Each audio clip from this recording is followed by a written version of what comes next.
Lever KT, Governor of College Football, hashtag GoCFB. It is fall camp season. We're going to cover a couple of different fall camps. First thing first, Virginia Tech. I was live at Virginia Tech's fall camp, day 2. Can't wait to talk to you all about that. Next, we're going to head to Tuscaloosa and talking about this three-way quarterback competition. Next, after that, we're going west. We're going to fly to L.A., and we're going to talk about the Bruins quarterback competition. And lastly, we're going to see what's going on in Auburn and see if we can figure things out with their quarterback competition as well. Hashtag GoCFB, CFB Nation, your only college football destination. Let's get it. Welcome to the Governor of College Football.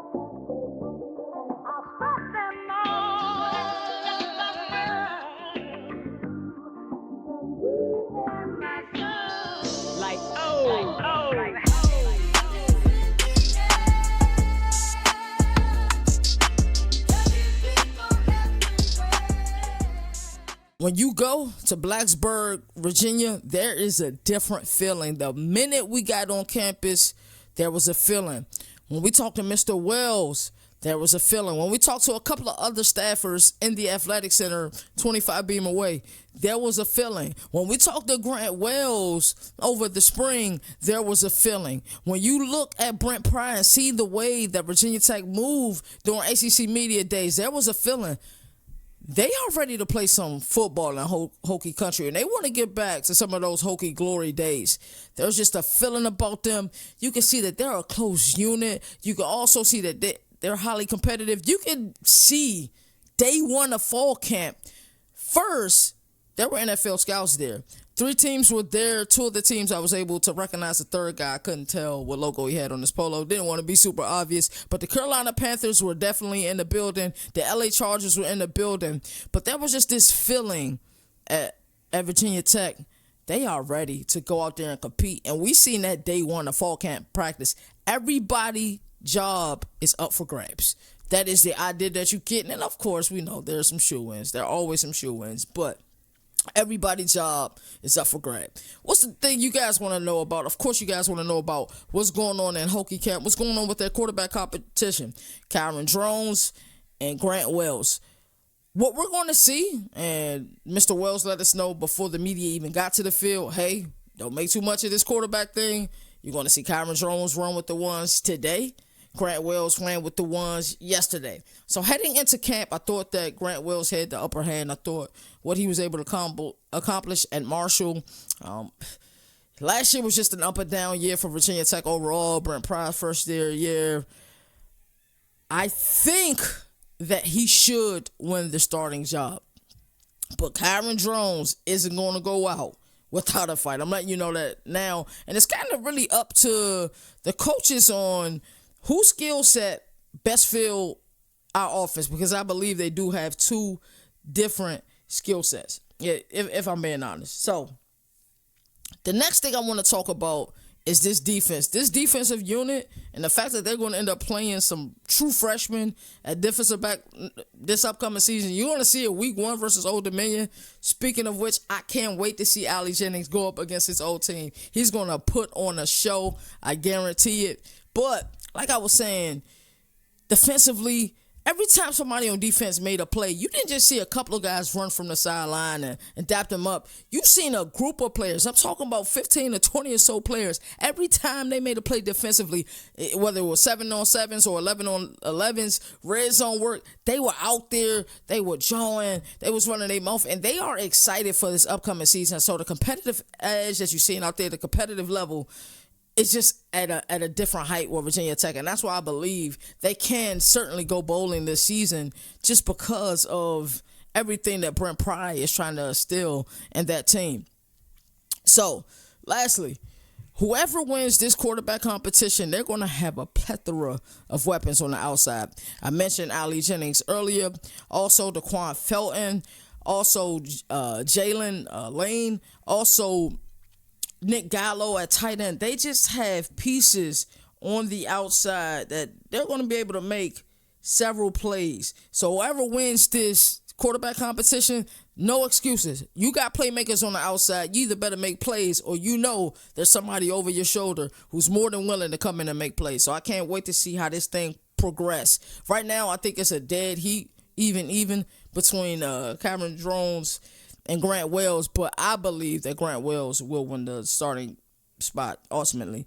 Let's go down to Tuscaloosa. Let's talk about this Alabama quarterback competition. For the fourth year in a row, Alabama is running a closed camp. It's just so Nick Saban. I think Nick Saban wants to keep things in-house, and I think the overwhelming theme is that you're going to see people want to keep things in-house as far as the teams we're talking about today. So Ty Simpson, Jalen Milroe, and Tyler Buckner, this thing might be a dead heat, and they may not name a starter until like a few days before their home opener. I think that's just the way that Nick Saban is going to keep things. My initial thoughts was after the spring season, we see that Sam Hartman clearly won the Notre Dame job. Tyler Buckner goes down to Tuscaloosa to be with Tommy Rees, the offensive coordinator. And my thought process was either A, he has a legitimate chance to win the spot, or B, they're telling him, hey, you're going to win this spot. And it's probably the first over the latter. But this is going to be a damn good quarterback competition. I believe that Alabama is opening up some of their practices on Saturdays. And if I don't know how their camp go, but if I'm thinking, my thought process is they're not going to show much on Saturday. They're not going to give the media anything to run with. And in fact, Nick Saban said in a post-camp practice, don't ask me about the quarterbacks. The guy that comes in to prove it will be the starter. That's pretty much what he said. There was some verbiage that he used. I don't remember the verbiage that he said. But the guy that comes in and earns it will get the spot. And he let the media know, don't ask me about this. don't. And I'm not sure if anybody ended up did asking him about it. But that was the overall thought. Let's go out L.A. L.A. got an interesting situation. And my guy Nino, make sure you guys check out CFB Prime. And he's also on a host of other shows. Just go follow Nino Brown on Twitter at Nino Brown _T2T. I think that's the right handle. I don't know. Anyway, Nino touched on this a week ago, talking about what's going on with the quarterback competition at UCLA. Coming into this, I thought when they were able to flip Dante Moore, that Dante Moore would be Chip Kelly's prized possession. Somebody that can come in, his skill set matches what Chip Kelly's trying to do, and I believe that they could build something magical over the next 3 years. I truly believe that. But reports coming out of camp is that not only is there a two-way competition, there's also a three-way competition. I just thought that was interesting. You know, right now, Ethan Gabers from Washington is leading the charge. He's been taking the first team reps. A lot of people feel like he won the spring season. And also, we just can't overlook Justin Martin in this race as well. I get it. Ethan Gabers is a guy who's been there, done that. At Washington, I'm sure he's came in and he's worked his butt off. And that shows you in college football, nothing is handed. Nothing is handed to you at all. It just isn't. So with Ethan Gabers leading the charge, I still don't see how Dante Moore doesn't end up being the week one starter. Now, it would be weird if, Coach Kelly decides, all right, Ethan Gabers will be our day one starter, but we'll bring Dante Moore in slowly and mop up duty. I don't think that's the way it should go when you land a recruit like that. Go ahead and put him out there as a starter, but may the best man win the race. Next, let's head to Auburn. Pretty interesting things going on in Auburn. They're another team, limited media fall camp practice. I was surprised that when we were at Virginia Tech yesterday, that they gave us, for the duration of practice, we were there. We were able to watch the practice, and it was kind of cool. It was just a few segments. They was like, hey, no recording. Everybody had their cameras up during those segments. And other than that, it was just available. We were able to see how much we wanted to see. So with Auburn, we're thinking before this, spring season is over with, hey, Asher's got the job. This is going to be exciting offense this year. And then Peyton Thorne comes in, and now everything changes. And Hugh Freeze, I truly believe he believes this is a three-way quarterback competition. I think it's more of a two-way quarterback competition between Peyton Thorne and Robbie Ashford. But he gave some tales in this press conference, if you pay attention. One, Peyton Thorne Reports out of camp look like he's been throwing the ball really well. And second, he's commanded the offense. You see the leadership ability in Peyton Thorne immediately. But also, Hugh Freeze said that Peyton Thorne is just one of those guys that'll give you a call, say, hey, you busy? And then he'll end up picking his brain. That right there was telling. It shows that Peyton Thorne really wants this, and he's going to bother them. He's going to nag them. He's going to show them that he's working to get this job. I like Robbie Ashford a lot. I really do. I like his ability to make plays off script. I feel like the difference between the haves and the have-nots, of course, recruiting matters. Of course, coaching matters. Of course, things happening at the right time matters. But from that quarterback position, if you're able to make plays off script the way that Robbie Ashford has been able to, that helps increasingly. If it's 3rd and 6, none of the receivers is getting open, Ashford's able to make a play and pick up a first down.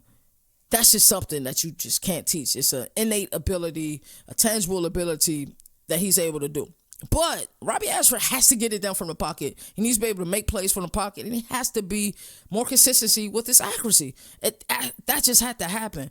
And I believe that if he can do that, then he should be the starter. But early looks is that, Peyton Thorne is the starter. The thing that bothered me about what Hugh Freeze said is that he isn't afraid if it's best for the team and best for the offense, that this quarterback competition is taken until week 1 and further on. I believe they play, is it UMass week 1 that they play? He's willing to do that. I think that is a mistake. Musical chairs at quarterback, in my opinion, isn't a good thing. Now, we've seen teams run two quarterback schemes. We've seen it with the old ball coach back at Florida with Doug Johnson and Jesse Palmer. I'm not a fan of it. I'm not saying that's what Auburn's going to do, but he said he's willing to, take that competition into the season. I don't believe that's a good thing. I will never believe that's a good thing. And quite frankly, it's my opinion, and I'm going to stick to that opinion. But in the SEC, bro, pick your quarterback, deal with that quarterback until his play doesn't allow him to be the starter, then the next man should be up. But he has to make that decision before the start of the season. Please don't allow this competition to bleed into the season. I just don't think that's a good thing. I think it's bad for continuity, and I just think it's bad for team morale overall. Fun episode, fall camp preview. I promise you guys, I want to do episodes at a much larger pace. I'm trying to start giving you guys at least 3 episodes a week. If I can get some things figured out, maybe a 4th episode a week as well. As I always like to say, do something nice for somebody you normally wouldn't do. Always pay it forward. Peace and love, peace and blessings. And until next time, #GoCFB. You dig?